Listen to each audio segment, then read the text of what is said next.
Morning, everybody, and a very warm welcome to this week's webinar. I hope you're all well. It gives me great pleasure to introduce you to Elliot Gold, who's co-founder of Work.Life. Good morning, Elliot. Morning, Leeson. How are you? I'm very well, thank you, buddy. Good to see you. You're looking rather fabulous there in your nice blue shirt. You got the memo too, I see. Pink earphones, yeah. Well coordinated.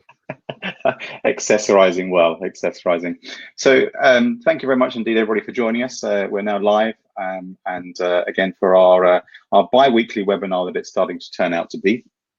I think you're obviously all seeing a lot of webinars. There's a lot of webinars that are taking place. So I do thank you all and extend a very warm welcome to you all, and thank you for taking the time to join us this morning. So as normal, what I'm going to do is I'll quickly start with a poll, just to make sure that you can all hear us. So if you could just let me know, I'd be very grateful. And we have 100% yes, so that is perfect. So we're ready to go. So as normal, I'm going to actually start a presentation just in case we lose the sound for any reason. So as I said, thank you very much indeed for joining us. We are live here this morning, so you can all hear us, and with my special guest, Elliot Gold, who is the co-founder of Work.Life. And before we get into the main stay of the webinar and obviously talking to Elliot, I just want to remind us where we were a couple of weeks ago. So 2 weeks ago, we had Georgia Elliott Smith, who was from Element 4, and she joined me for the session, which of course was based around sustainability and well-being post-COVID. So she was very kind enough to join us. And if you did miss it, I did send a link out, but for those that didn't get that link or would like to watch it again, it is available. Please drop us a line and we will certainly direct you to the replay. But anyway, so 2 weeks on, and this week we have Elliot. But I think in the UK certainly, and I think across the rest of Europe, and I think we have some people who have joined us across the rest of Europe. But there's an element of confusion. Last Sunday, our Prime Minister, of course, went live, and he started to tell us that we should go to work, we shouldn't go to work, go to work, but don't take public transport. Some of the parks may be open, but you can't go and meet people or have people around. You know, two people, Dominic Raab was saying that you could meet people, then we couldn't meet people. So an element of confusion, and of course that is starting to lead to a huge amount of frustration. And dare I say it, you know, we are now in a state of boredom, and speaking to people, colleagues, my children as well. You know, the boredom factor has started to creep in now. Civil liberties, of course, have been taken away. And you know, what do we do with ourselves? And I was just speaking to Elliot actually a few minutes ago before we went live, and my Wi-Fi or my internet actually went down last weekend. And you would think that my children, their life had come to a sudden end. You know, they didn't actually know what to do with themselves with Wi-Fi and the internet now down. You know, being a bit older, of course, I could fill my time and tinker in the garage or do whatever. But for the younger generation, you know, the internet has become the mainstay of what we do. But of course, working from home as well, it has become incredibly important. But anyway, enough of my waffling. I'd like to introduce you to Elliot. So Elliot, thank you very much indeed for joining me this morning. And thank you for joining in. So Work.Life. Tell us about Work.Life, what it is, where you are. Give us your pitch if you don't mind. Sure. Morning, everyone. Thanks for the invite, Leeson, and great to be here today with everyone. I'm Elliot Gold. I'm co-founder of flexible workspace business Work.Life. Pre-COVID, or PC as we call it, we were 55 team members and growing. We have 9 co-working spaces in London, Reading and Manchester, and an amazing community of about 3,500 freelancers and SMEs. So these are anywhere businesses or freelancers from 1 person up to 25 team members.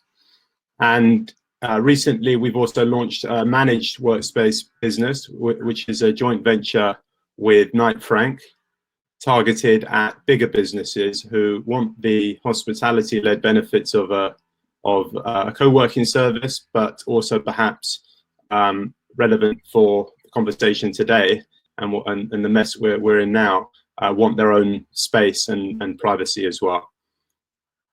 Perfect. So 3 locations: Manchester, Reading, and London. Are you looking to expand at all, Elliot, in the future? Was that the on the game plan, PC, as you said? Yeah, so we've as I said, we've got 9 spaces around in those 3 cities, and we were growing quite quickly. I think, like everybody, what's going on now has definitely dampened our business plan, and for the next 6 months, it'll be about dealing with the situation we're currently in. That said, on the yours side, which is the managed workspace business I told you about, we're still following our original business plan, and actually we think there's a fair bit of opportunity there in the medium run, once we can get over the initial crisis phase. Okay, fantastic, excellent. So I've got so as is the normal format, I've got a set of questions that I'm going to ask Elliot, and it will come as no surprise. Of course, he's seen those questions before, so it's not necessarily prescribed answers, but what we'll do is we'll keep it quite fluid. And as I said at the top of the webinar, there's a huge amount of options available at the moment. So I do thank you all for joining us. I'm going to try and make it a little bit fun, a bit interactive, because some of the webinars that we've seen can be quite staid. But I put a few pictures here of Elliot spaces. I don't know if you want to just quickly talk through those, Elliot, if you don't mind. Sure, sir. I haven't seen these pictures before. Well, I've seen them before, but not in this context. I'll throw you a curveball, buddy. Sorry. I should clarify that they are our spaces. So yeah, these are actually all of our some of our London spaces, and the bottom middle one is our Bermondsey space.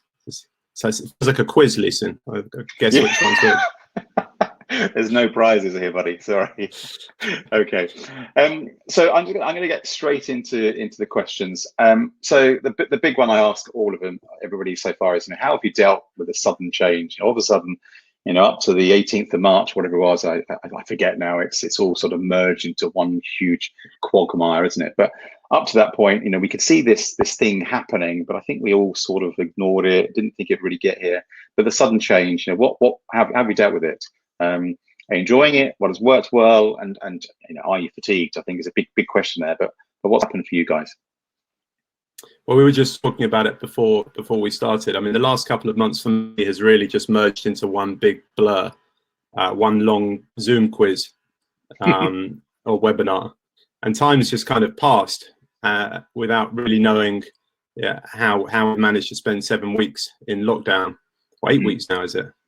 Yeah, I think so. They all just disappear, don't they? Everything seems to just blur together. Everything takes longer, of course, which I'm enjoying personally.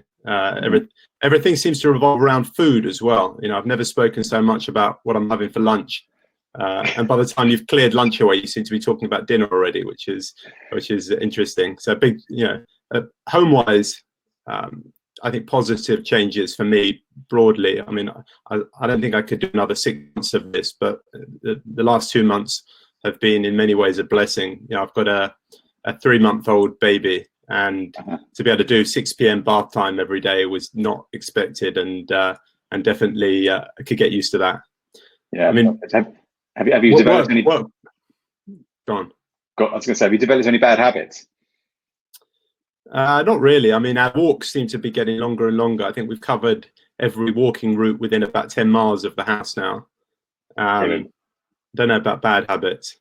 Yeah, I find myself, I think the whole world seems to be in gym kit at the moment. So apart from this morning, I've actually got up and got dressed. But normally I just get up and put gym kit on and spend the 6 days of the week in shorts and Nike, other brands available, of course, but a Nike top or something. Yeah, I think everyone's gone fitness mad. It's about the only thing you can be doing at home now, apart from drinking. Exactly. Yeah, we're breeding a new demographic of alcoholics. So I suppose the big question, which I know a lot of people will want to ask, is what's happened? What has happened to your business since the lockdown? So I mean, work-wise, things are challenging. The flex workspace industry is one of the 90% of sectors that definitely don't fare well in a lockdown.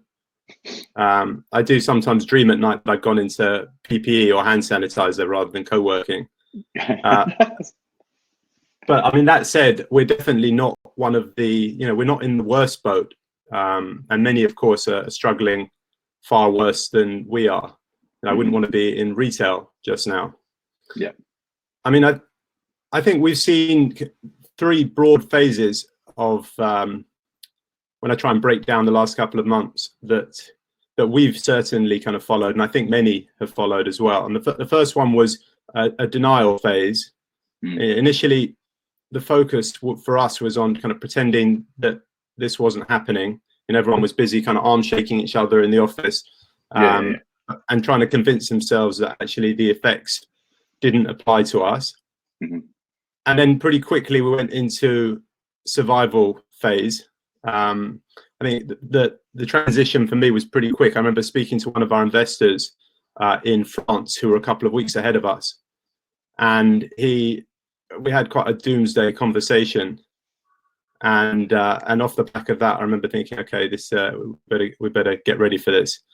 I mean, the first definitely month or so of the lockdown for us was really going back to business fundamentals and the not so exotic tasks of trying to collect income from our members that's owed, and whilst trying to be as supportive as we can, and to maintain a sense of community.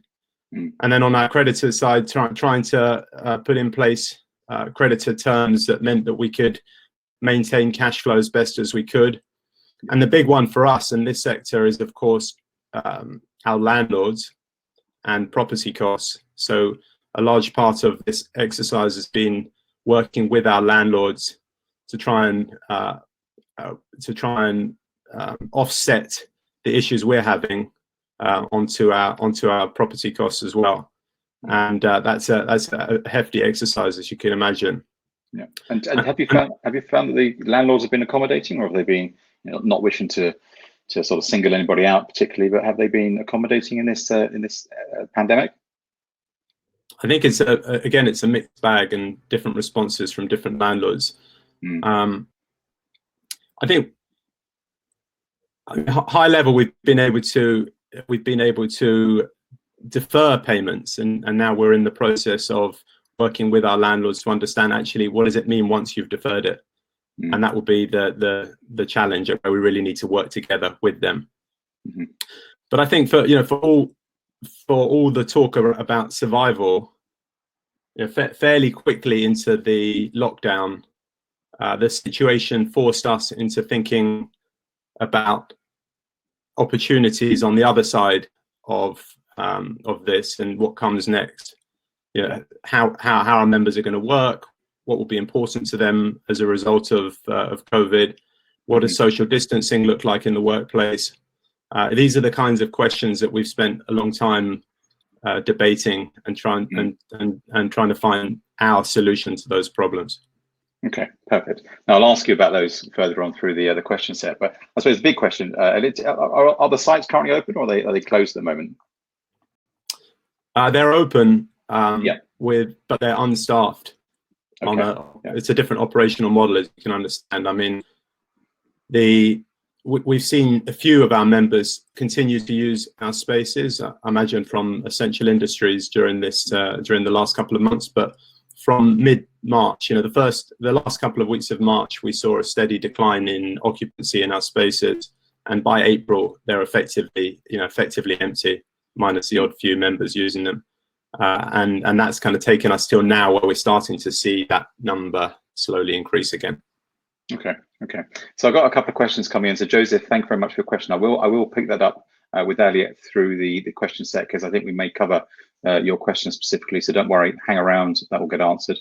But Elliot, just think about your team, your colleagues. How is this whole concept of remote working, this forced social experiment that we all find ourselves in?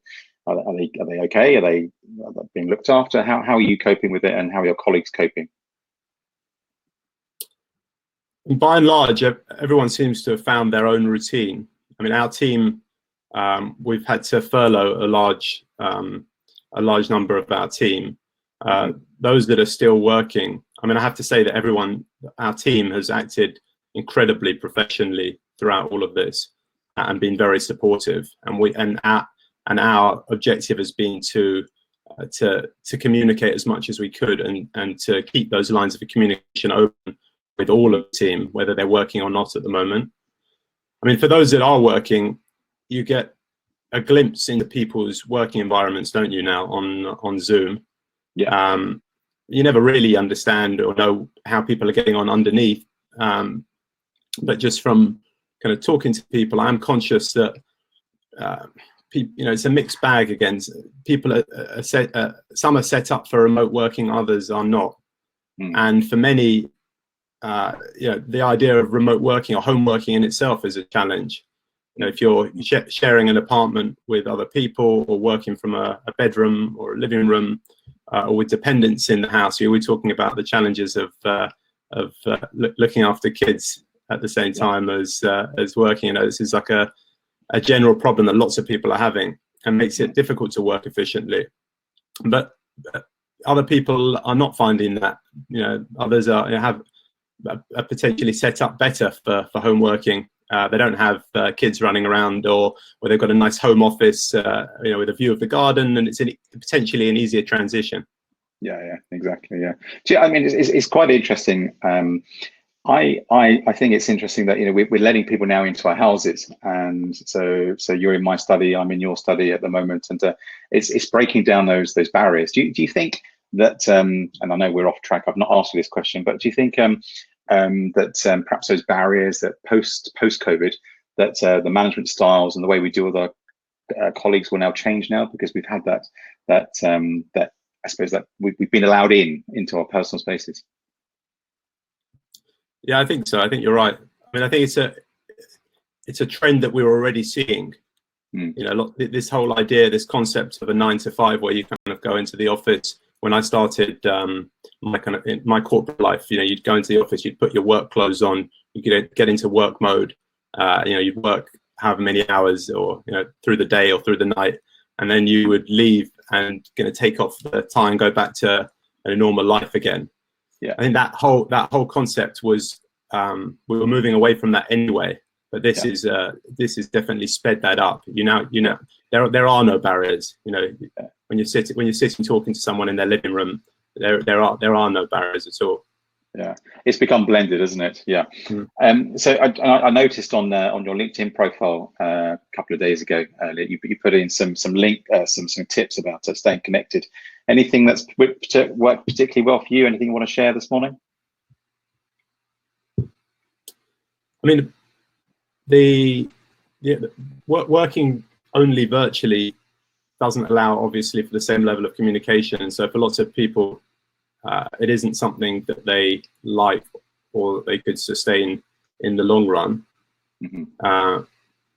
Not everyone is best friends with everyone in the office, but that whole experience of going into an office with your team and a hello, how was your weekend in the morning, or occasional chats by the coffee machine, that makes a massive difference for a lot of people, and plays a big part in people's day-to-day work lives.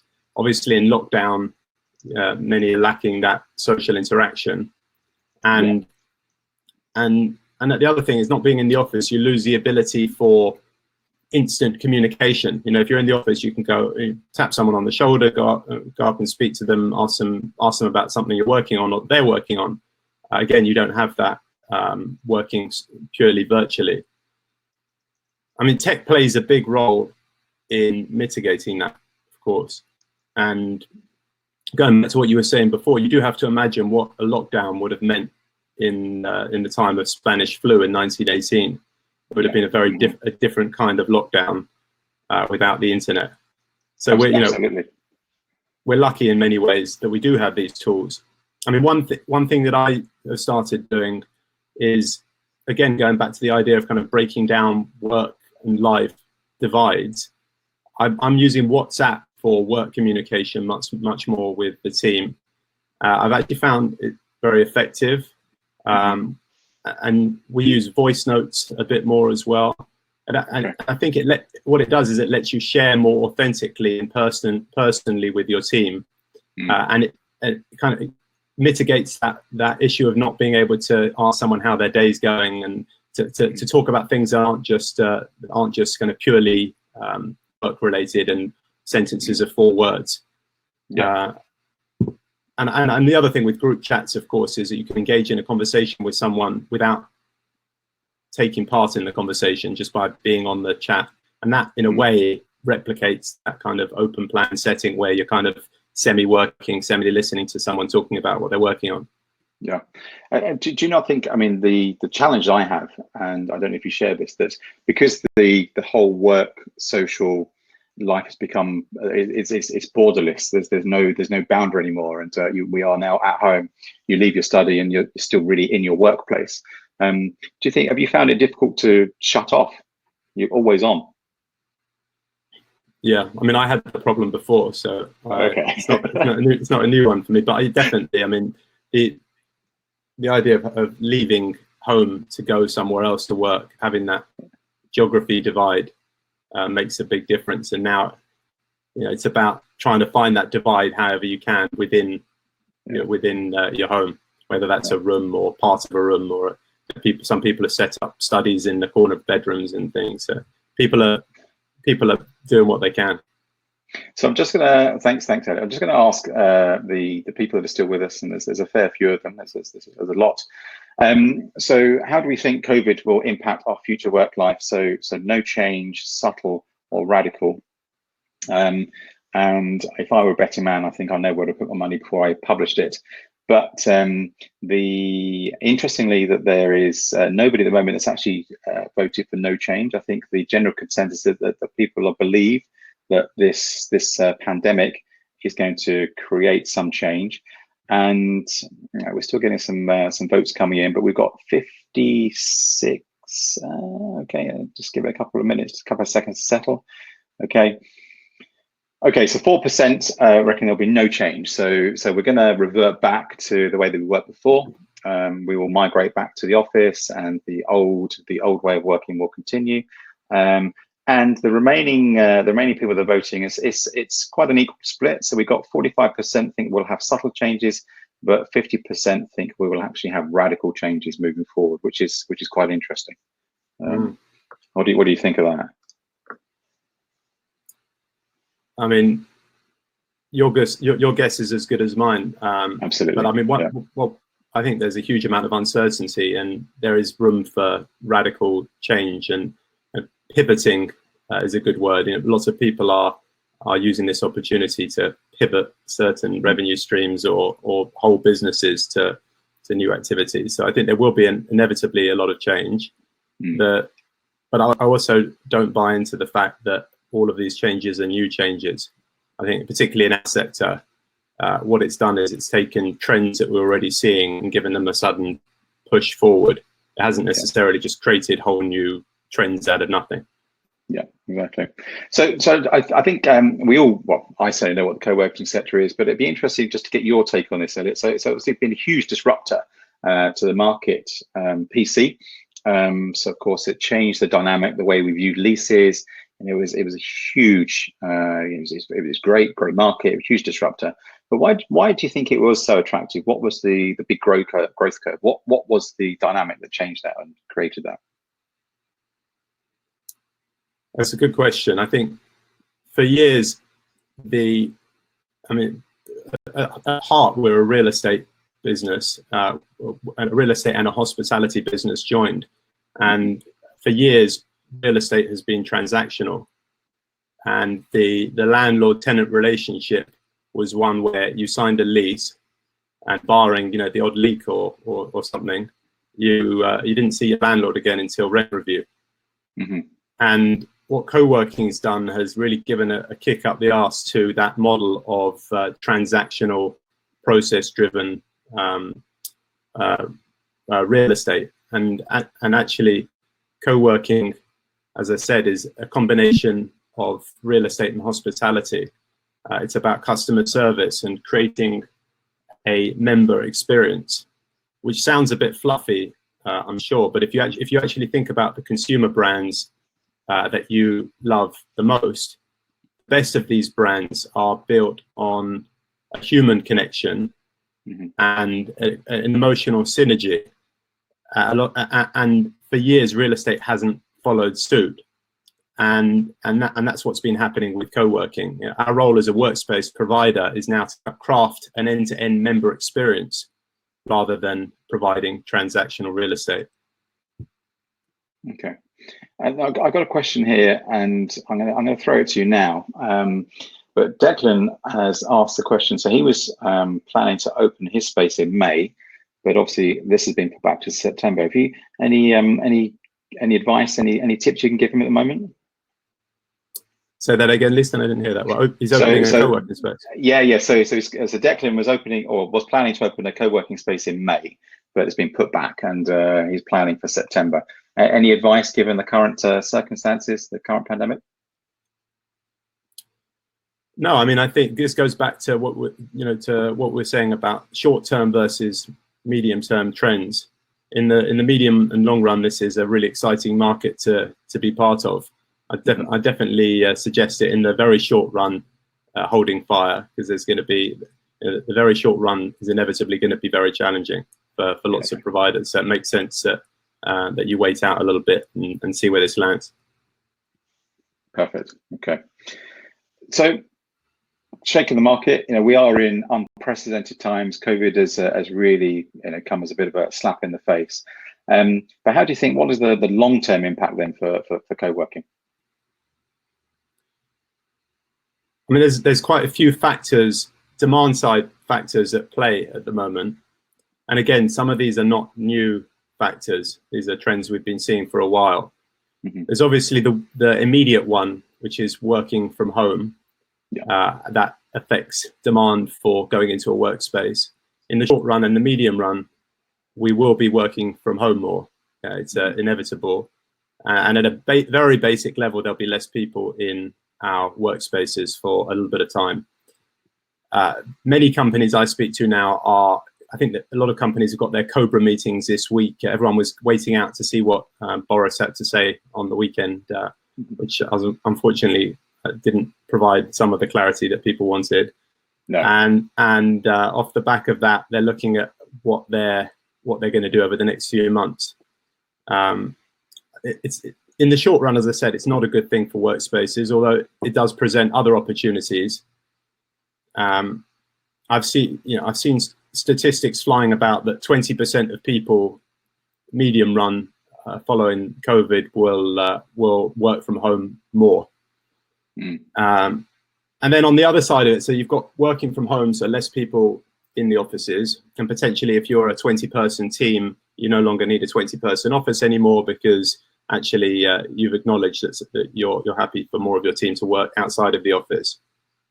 But then you've got a trend, another demand side trend, which kind of counters that, which is densification of space.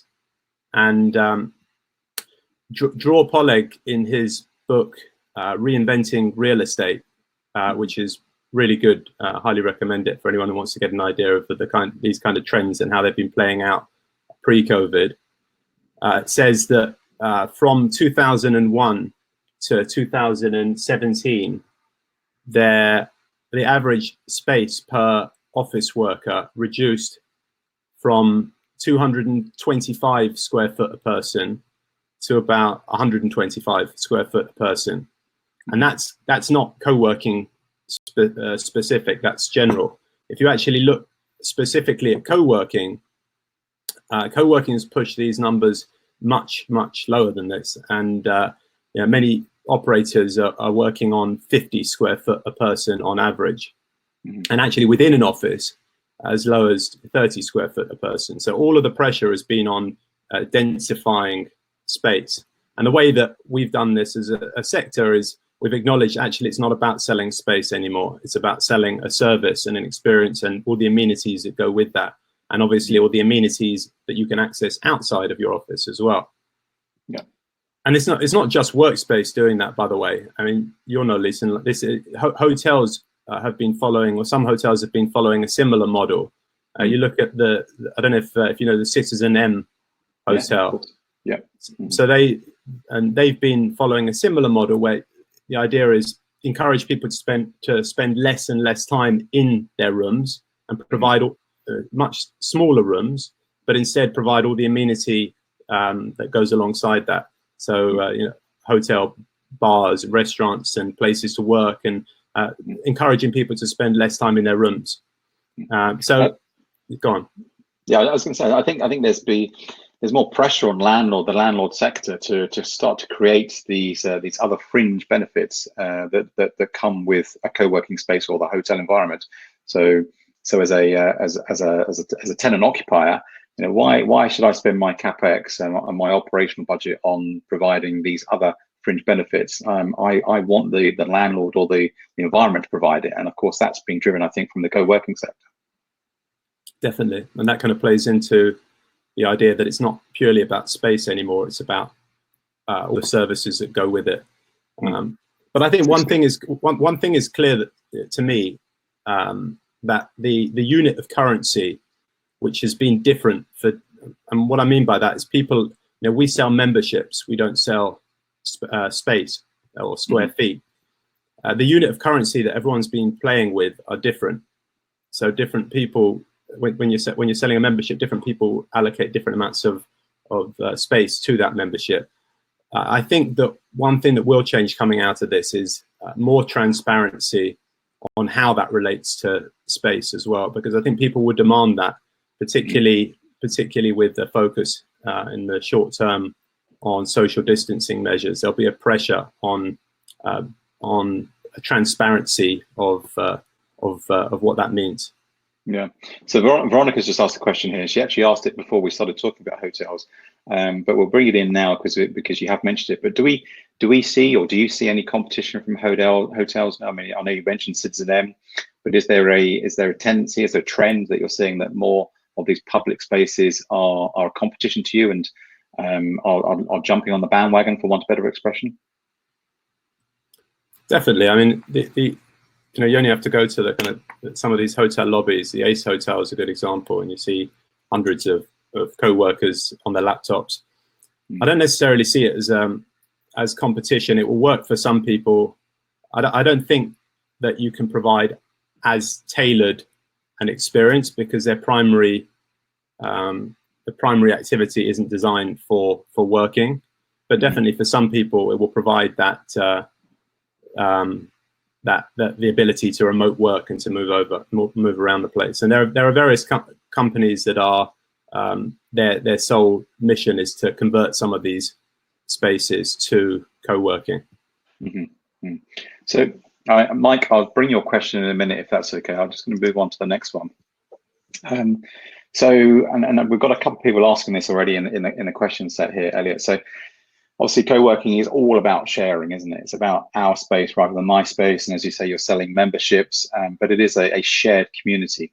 How are you going to deal with that when we return to the office? And I'm going to say not return to work because we're all working now. And I think that's one of the, I've become addicted to LinkedIn over the last 8 weeks. It's, I don't know why, to my detriment, because I spend hours just looking at it and getting angry as well at the same time, because there's a quagmire of just rubbish on there. But it is not the return to work because we're working, it's a return to the space. How are you going to deal with that, and what provisions are you going to look at to help with that distancing? Well, it's a good question. We've been waiting for government guidance, like many, on what the phase ending to the lockdown will look like. And Sunday night wasn't too revealing, as you know, and everyone's probably seen enough memes of poor Boris by now. Yeah. There's some pretty terrible ones, but equally good ones as well. Yeah, I mean, there have been some very funny ones. They're all quite obnoxious, but there's some very funny. But I think one thing that's clear is that this is the beginning of a phase 2, whatever he said, and a move away from lockdown. And our priority is therefore to make our spaces safe for members to return to the office. Yeah. And that includes measures to keep people 2 meters apart in communal spaces. Obviously, it's got us to look at occupancy and ways we can reduce occupancy, and all of the expected measures that like hand sanitation, increased cleaning. I mean, the benefit that we have over other workspace providers is our property strategy. Okay. All of our spaces are on the ground floor, at the ground floor accessed, and parts of our spaces, all parts of our spaces, can be accessed by foot without using a lift. And that's obviously an advantage over others who can't even think yet about how people measures within their spaces, because people can't even get into the space. Yeah. You know, if you're on the 20th floor of a building in Canary Wharf, you have an additional challenge to overcome before even thinking about maintaining safety within the space. And was that deliberate in terms of choosing the spaces that you occupy? Was it deliberate to go for a ground floor environment? Yeah, we actually knew that the pandemic was coming now, and we thought it'd be. So you're also, you got shares in Perspex, hand sanitization, everything. Yeah, everything. Yeah. Can I have the lottery numbers for tonight, please, my friend? Yeah, it was Bill Gates and Work.Life were the two people who predicted it. Okay, perfect. So it's interesting. I mean, as you say, we're putting those provisions in. You know, not just yourself. I mean, you know, I'm talking about it every day at the moment. How do we adhere to it? How do we do it? Are you bringing any technology, any top tips that we can, you know, that great return to the space? How can we do it? What can we look at? Any top tips, tools? What are you looking at to make sure we don't, you know, we adhere to these social distance rules? I mean, the first thing is to think about timing and to really understand what our members are, what their plans are. As I said, I think people are starting to craft their plans now for the next few months. We put out a survey on Monday to understand what our members are planning to do. And most businesses are, I think it's a mixed bag. Most businesses are looking at some kind of shift patterns and the way that their teams will work. I spoke to one business yesterday who was looking at a 50-50 split, dividing his team into two, and half the team would work one day and half the next day. And then other teams I speak to are doing more of a 25% occupancy. So if you've got 4 teams, sales, finance, marketing, whatever, one would work on Monday, Tuesday, Wednesday, Thursday, and then Friday everyone would work from home. So effectively everyone is in the office one day a week. So I think it's everyone's doing something slightly different, and it's our responsibility as a workspace provider to provide a baseline standard of safety, and to give members confidence that we're doing everything that we can be doing for when they decide to come back to the office. You know, it's not our responsibility to tell them when that is. Yeah. And has anybody talked yet about the fear of return? So we can have all these provisions in place that we can give the comfort that we're doing something, but we can't. There's still the fear as an individual leaving my house. You know, I might catch it. Has anybody talked about that yet? Definitely, I think it's inherent in everybody's decision making. And like I said, our role is to overcome that fear and to give people the confidence that our spaces are safe to work in when they choose to come back to the office. Because ultimately, unless people feel safe, then their employees won't return, and the whole restart process will take longer. So that's our first priority. And as I said, our focus has been on member engagement. I think as a country, that's something that we didn't do so well. It's that the government were waiting on, I think, on many occasions for the right time to put out an announcement, and waiting to see what other countries did and react with data. Whereas I think that the right way to communicate is actually to give people an insight into your decision making, even when perhaps we don't have the right answer. And that's what we've tried to do with our members from the beginning. So we put out our possible COVID policy when we were unable to confirm it, just to give people an idea of the kinds of things we were doing. Okay, perfect. So what does the future look like? I mean, I know we've talked a little bit about this already, but is there a future? I mean, if you if you could try and open up your crystal ball and look at it, where are we at? What do we think? Where's your thoughts on that? I mean, right now, the short term is kind of clouded because we don't know. There's too much uncertainty, I think, to know what's going to happen over the next few months. But I think in the long run, in many ways, this, as I said, just gives a jolt forward to the trends that we're already seeing in our sector, particularly around agile working and providing maximum optionality for workers to choose where and how to work. So by that, I mean variety of workspaces within the location. So in our Soho space, for example, we counted there are 25 different types of working environment, whether that's sitting private, working at a booth, or standing desks, or or seated phone booths, or collaborative working, or kitchen working. I mean, there's various types of working environments, and that's going to be equally important going forward. This whole idea where previously you'd expect your team to show up to work, they would come into the office and you'd expect them to be seated in that room throughout the day. That stigma is well and truly gone, although I think it was on the way out anyway. But for traditional businesses that were still clinging on, this has put an end to that, I think. I mean, I remember when I started at PwC, that we would work on client projects in the most dreary hotel boardrooms, and there was this expectation that you would arrive there at the beginning of the day and you would be there until the end of the day, and anyone seen moving away from that room, the question mark was on why they were shirking. And that whole idea is again has COVID has definitely challenged that idea, and I don't think we'll see that going forward. I agree with you. I think what's refreshing for me is, for years and years I've been banging this drum about working in a more agile way, empowering your employees to make that choice, create a different experience in the workplace, and it's so refreshing to hear that you've got 20 odd different spaces in the Soho environment. But there is, as you say, there's a legacy with some companies to still presenteeism, having a hold on these individuals, and this, I think, is a catalyst, is a bench, is a platform for us to change that. And I think we won't go back necessarily to the old way, because we have proven that this does work. So there is a chance for us to change. But one thing I think is interesting on that is that just a moment. Sorry, Siri's just come on. I don't know why he's come on. Sorry. Did I say Siri? No, I think I did, or I said something.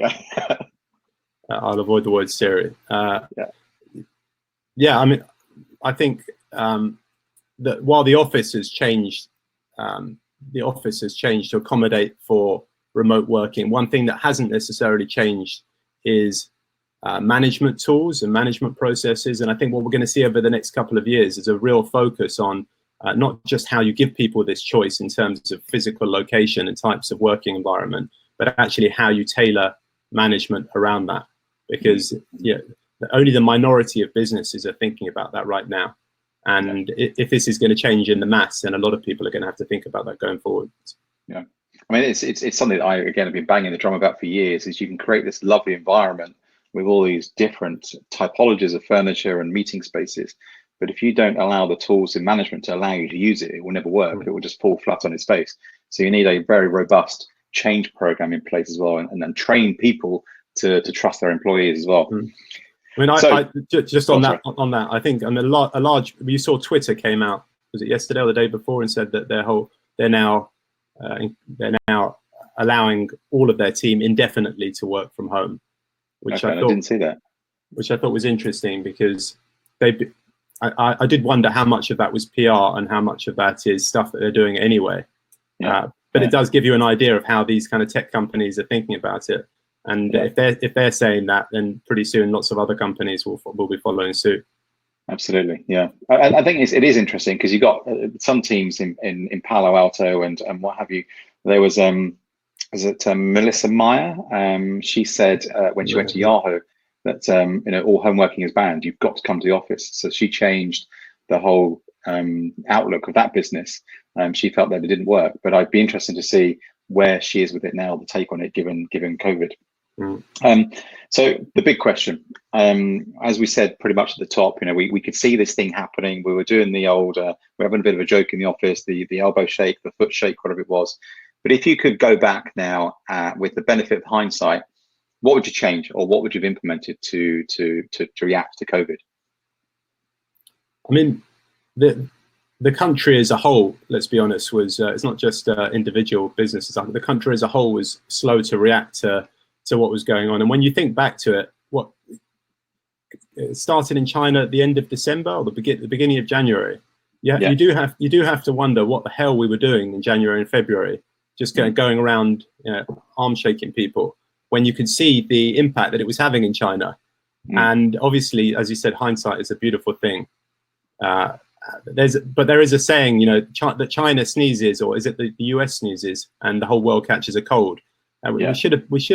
We should have thought about it, really. I mean, it made sense, and that we would think about the impact that it was going to have on the UK. And I imagine, I'm not an expert, but I imagine that acting sooner on closing borders rather than after the devastation would have had a big impact. Yeah. From a business perspective, though, I'm not sure that we could have done anything differently. I mean, I think it would have definitely been good to get ahead of the thinking on what was coming up. We could have freed up time to focus on other opportunities, but I'm not sure that really we could have reacted in a different way. Okay, so there's crazy stuff going on. As I mentioned, I've become addicted to LinkedIn, and I really must stop it because it is infuriating sometimes. But there is lots of myth, there's lots of rumor. The return to work, as I mentioned, it's return to the office or the workplace. What's the craziest thing you've heard, and what myths should we start to dispel?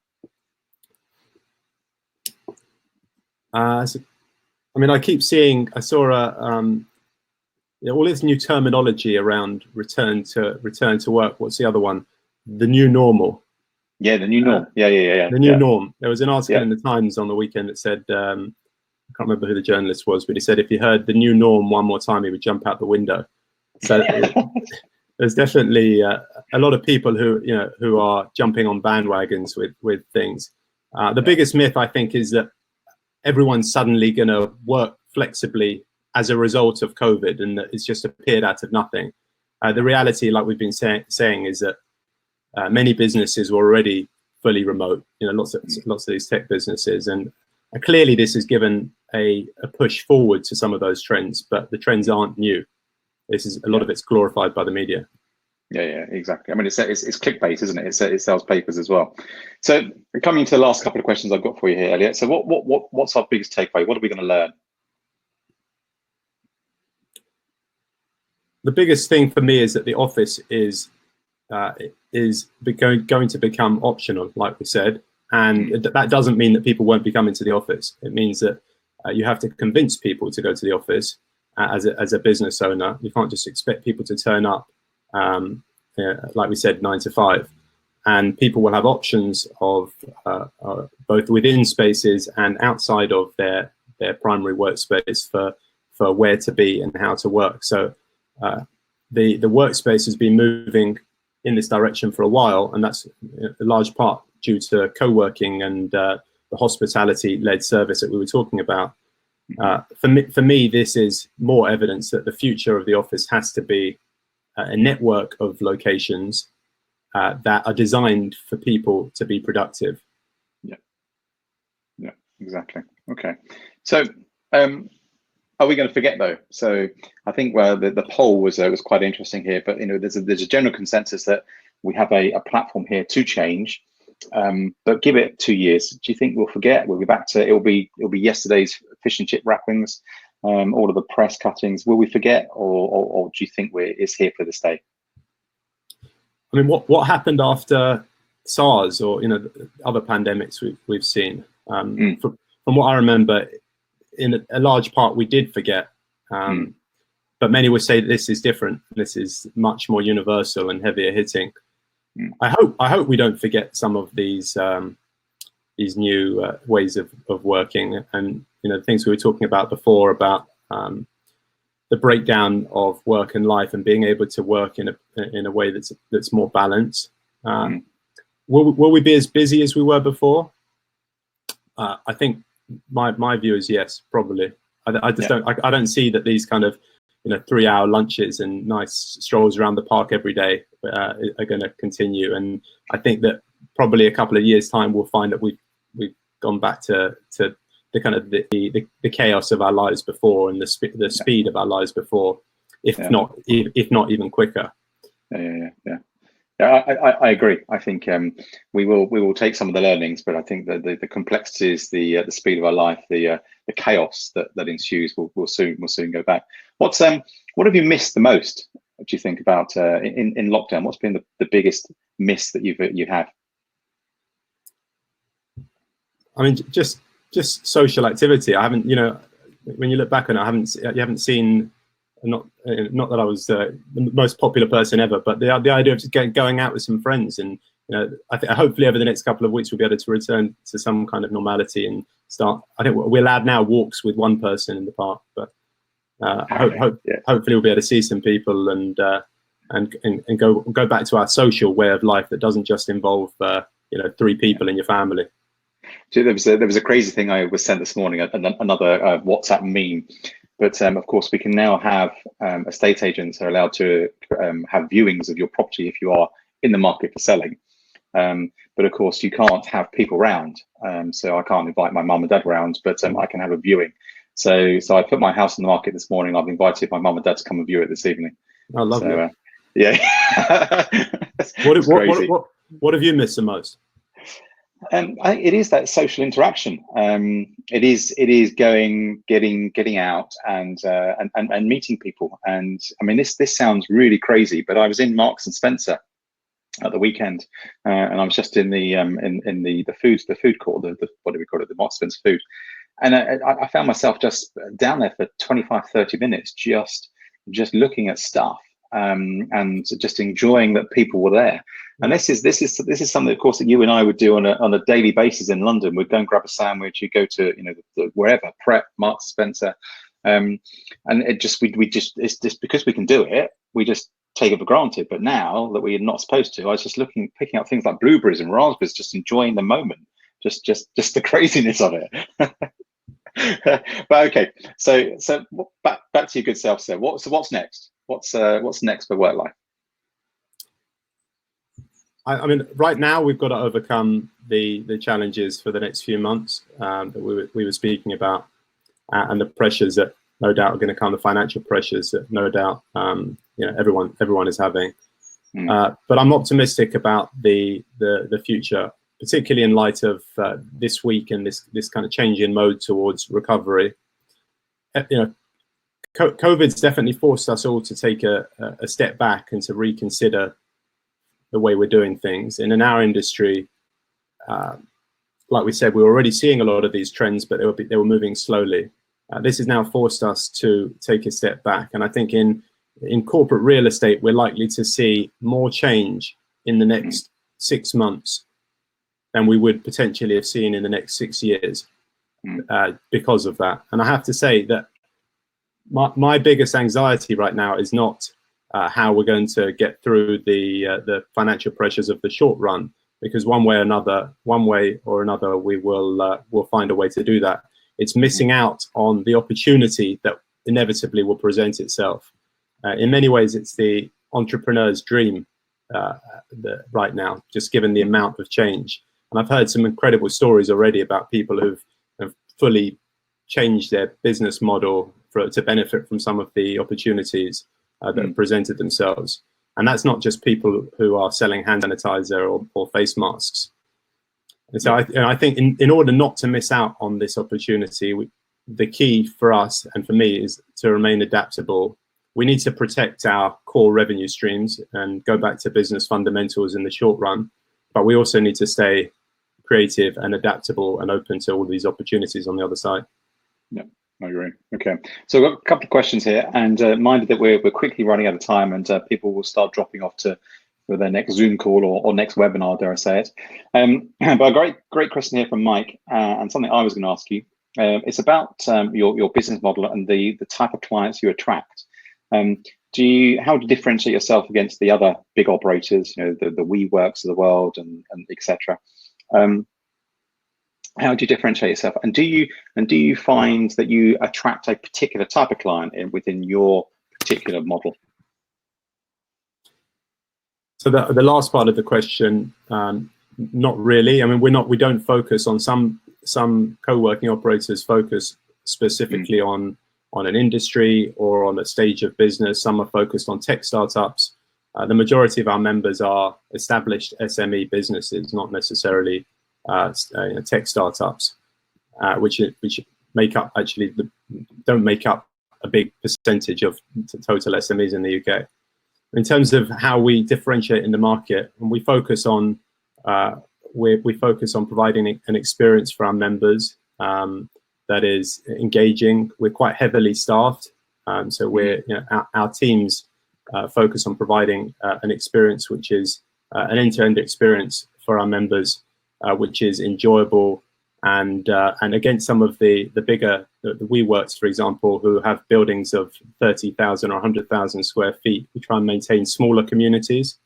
So on our co-working product, we've been quite deliberate from the start not to take 6 floors in a building, and actually to maintain our buildings will go up to about 10,000-15,000 square feet, because actually we think that you can't provide a meaningful personal service and experience at those kind of scales. Okay, perfect. Elliot, I think what I'm going to do there is I'm going to probably bring it to a close as we are running out of time. What I would just remind our viewers is that this will be available for replay, and we will send out a link to everybody that's pre-registered, so you can have the ability to watch it again.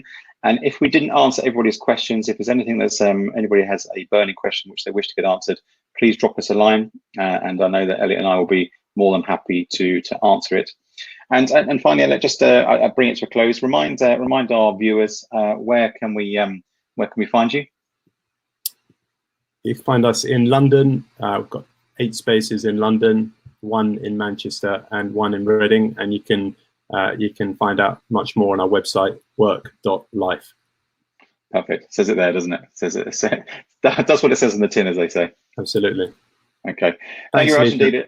No, thanks, buddy. It's been great talking to you this morning, and I'd like to thank all of our listeners, viewers as well. Thanks for joining us. Thanks for staying with us. And we'll be back in a couple of weeks' time. But in the meantime, have a great weekend all. Thanks again, Elliot, and we will see you soon. Cheers. Cheers. Thank you.